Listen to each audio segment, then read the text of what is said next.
Welcome to the Dating After Divorce podcast.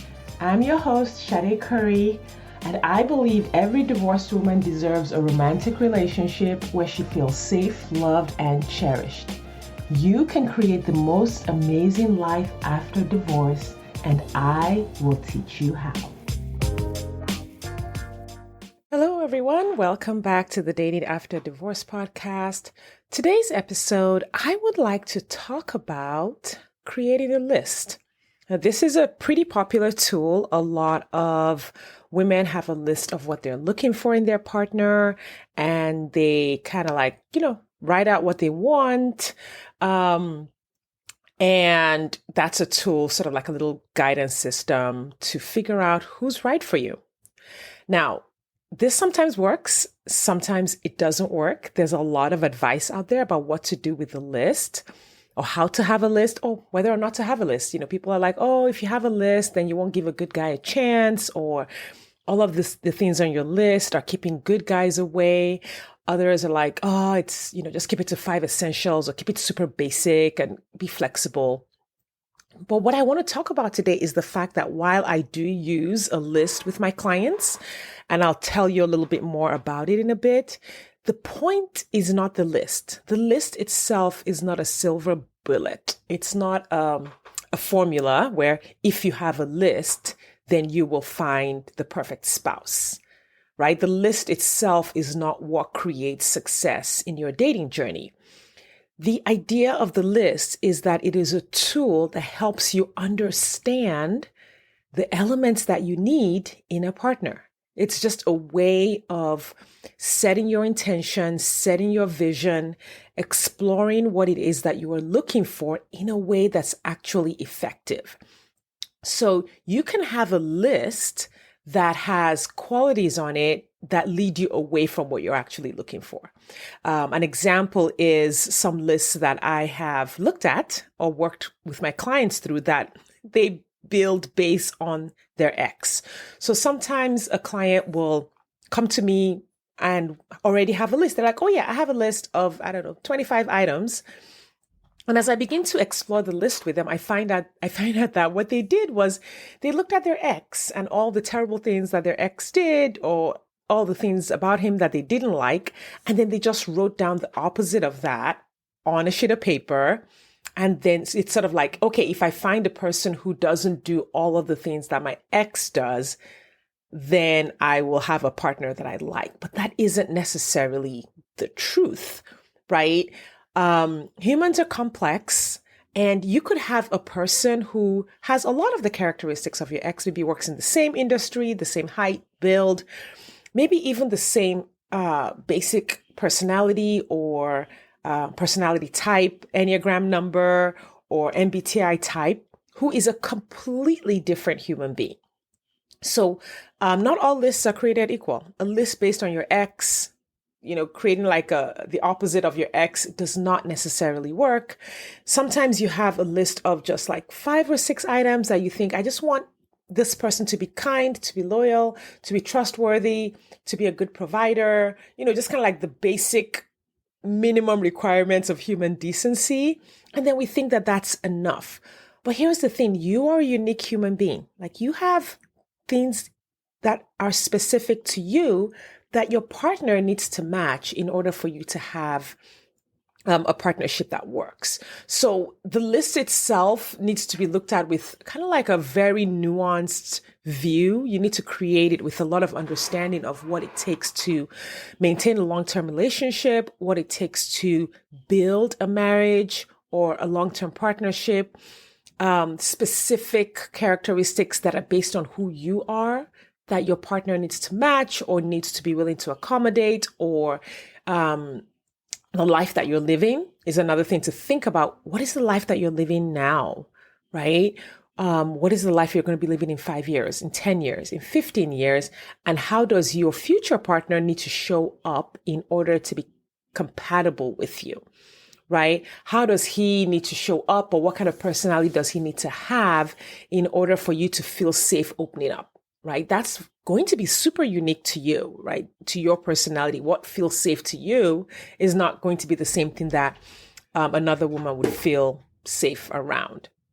So, my personal philosophy as a coach, how I work with my clients, is that we do create a list, right? We sit down and we work on a list, and no woman's list is the same. In fact, a lot of times I will give them the worksheet and be like, okay, go create a list, come back next week, let's talk about it.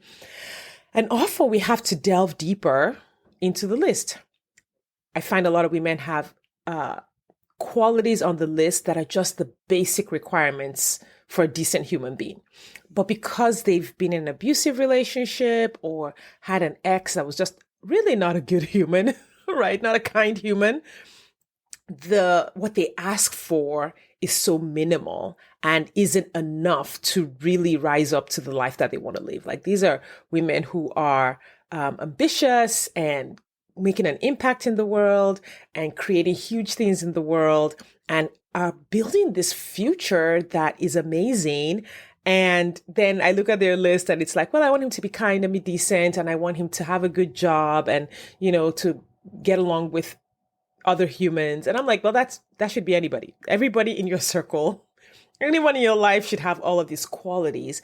How do we extend this list to really reflect that one person, that one partner that mirrors the life you want to live, that mirrors the depths of love that you want to experience and the depths of love that you have to give, right? That vision that you have for this partnership. How do we identify the qualities of a man who would really live up to that, right? And so this stretches my clients a lot, like digging into that stretches them a lot. And we really sit with them getting to know themselves. Often by the time we do this exercise, we've done the work of self-discovery for them to really know what they want and the life that they want to live. And so then we take that and say, okay, who's the man who needs to show up for this life? Another mistake that I find that people make with their list is that they create a list that is unrealistic. So you can have a short list of 6 items, or you could have a long list of 50. Well, my list was like 59 items when I created mine, and my husband actually matches up to like 98% of what I had on my list. You could have a super long list, but if your list contains elements that are like based off of like romance movies or, this romanticized ideal of a man that doesn't really exist in the world, it won't help you find the right person. And so sometimes they come with that list. And some of the things on the list, I remember one client, and I forget exactly the words that she used, but it was sort of like this man would be like unconditionally loving and love her at all times. And I'm like, listen, sis, that man does not exist. You can have a man who truly loves you, but he's going to be human. And there are some things about you that are going to annoy him. He will get annoyed. He will have the full range of human emotions. And there are things about him that will annoy you as well, right? He's not going to be a robot who is going to show up in some kind of telepathic way where he can somehow read your mind and your mood 100% of the time and always show up in the way that makes you 100% happy 100% of the time. That does not exist, right? That does not exist. Even our phones don't do that. Our phones are machines and they're computers and they are customized to the individual who owns the machine. And every once in a while, your iPhone is going to show up for you in a way that you don't like, right? So how much more human who is a universe unto themselves. They have their own thoughts. They have their own feelings. They have their own desires. They have their own moods. No matter how wonderful that person is, they are not going to be perfect. So I always work with my clients to really look at their list and say, okay, what's realistic? What's not realistic? And this is the flip side of having a list that is too basic. So like I said, it's not unrealistic to expect someone to be kind and honest and transparent and loving and a good human in many ways, but that's like where we're starting from. And then we want to take that to the next level of who you are in the life that you're living, but not create an idealized, romanticized, Prince Charming profile of a man who doesn't exist in the world. And like that way, then you're like dismissing every single person that comes your way. And so this work it's like there's no formula. This is why I do a lot of like one-on-one client work, or I, really walk my clients in the academy through the details of how to do this. And we review their lists over and over again until they find one that really feels good to them. One of the ways that I know that my clients have really gotten it and they have clarity around their list and what they're looking for is that they feel super excited to meet this person. Like they can visualize this person, they can see him, they can see how he would show up in their life. They can see how he would show up on a Sunday morning, how he would show up on a Friday night, how they would interact on a daily basis, how their life would work. Now, of course, the reality is going to be somewhere give or take of what that picture is. But the goal is to create that clarity so that she can start to say, okay, where would I meet this person? Right? Or when she's on a date and she's looking at a guy and they're having this conversation, she has a clear idea of how close or how far away the individual she's interacting with is to her ideal partner. And sometimes a client will have an ideal partner list and then meet someone who shows up in a way that maybe doesn't match up exactly to what she has, but energetically, based on her interacting with her list, this person shows up with a different set of characteristics, like maybe a different place in life, like, or maybe he has children when she wanted someone who didn't have children. Like the external characteristics are different from what she expected, but the person's energy and their emotions and their interaction with her completely match up to what she was looking for. And in that case, of course, it's not about the list. You're not going to marry the list. You're going to marry a human.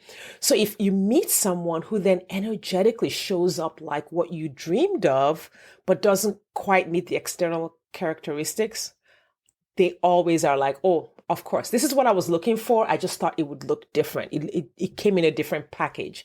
It came in a different setting. It came in a different way than I expected. And you 100% know when that happens, and you're not bound to your list. It's not about the list. It's about the human that's in front of you. You have to have enough clarity and enough awareness and enough understanding of the relationship that you are looking for in order to be able to properly evaluate the one human who is sitting in front of you so you can decide if they are for you. So I did this because I'd gotten a couple of questions around whether people should have a list. This is definitely work that we go deeply into in the Dating After Divorce Academy and also in my one-on-one practice. So if you are interested in exploring your own list and how you can amplify it to accelerate your journey to the partner that you are looking for, I want to invite you to schedule a consult call with me so that we can talk about it and see if this work is for you. Well, actually, this work is for you. If you are listening to this podcast and wanting to be repartnered or remarried after your divorce, then for sure this work is for you. So book that consult call with me. The consult call is free, and then we can talk about what it would look like to work with me. Thanks for your time and attention today. I appreciate it. As always, I will see you next time.